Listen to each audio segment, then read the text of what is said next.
Everybody knows what is aesthetic or golden proportion, but today we will speak about non-aesthetic proportion and how to make it more or less attractive to your eyes.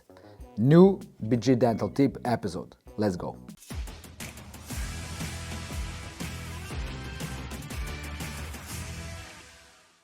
Dear colleagues, dear friends, we are back with our new episode of the BG Dental Tips from some kind of break, but I hope that you enjoyed our new project about clinical videos. But anyways, today we will speak about non-aesthetic proportions. And before I will continue that, I would kindly ask you not to forget to put likes to this video, to follow us if you are not following us yet, and to share this video with your colleagues.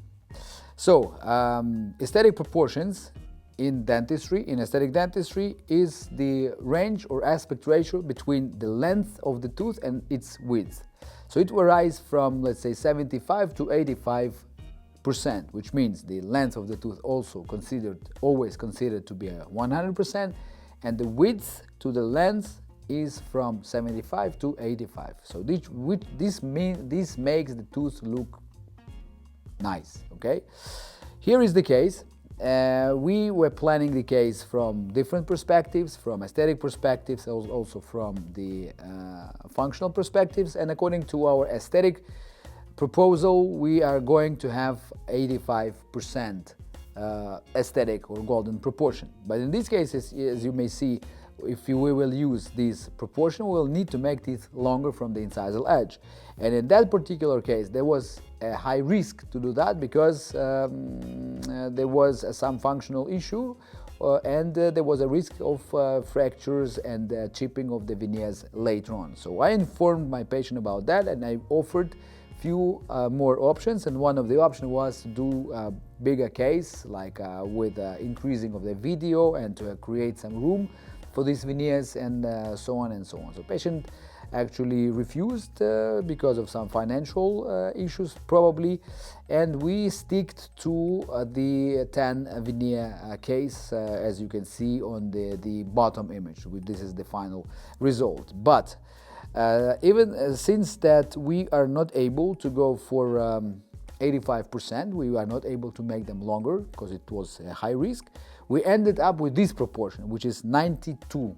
That proportion is away from the aesthetic one because again, from 75 to 85. Now we have 92, okay? If in some kind of cases like this one, for example, you are not able to reach the optimal proportion, there is a trick that your dental technician may do for you, or if you do direct restoration, for example, you also can use this trick.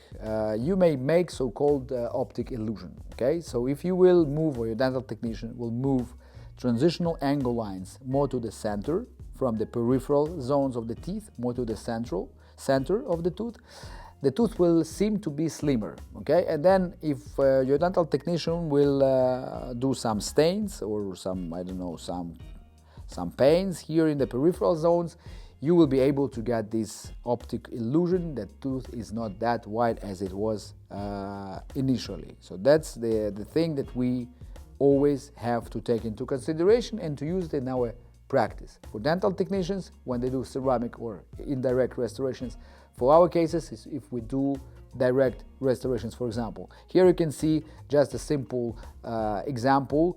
The central incisors are same in terms of the width, but the transitional angle lines are in a different position. On the tooth, for example, on the left side on your screen, you can see the transitional angle line is more shifted to mesial distal aspect, and in the right incisor, it's more in the center. And this incisor, which has transitional angle lines more concentrated in the center of the tooth, looks a bit slimmer than the adjacent one. Okay, so that was the solution in this case. The teeth were prepped for veneers, type 3 veneers with the opening interproximal contacts. There was primary design, and this is the final restoration. I hope this trick will help you to make your restorations more aesthetic, even in case if you're not able to use aesthetic proportion. And one more time, I would like to ask you to put likes to this video, to follow us, and to share this with your colleagues. Stay strong and see you next time.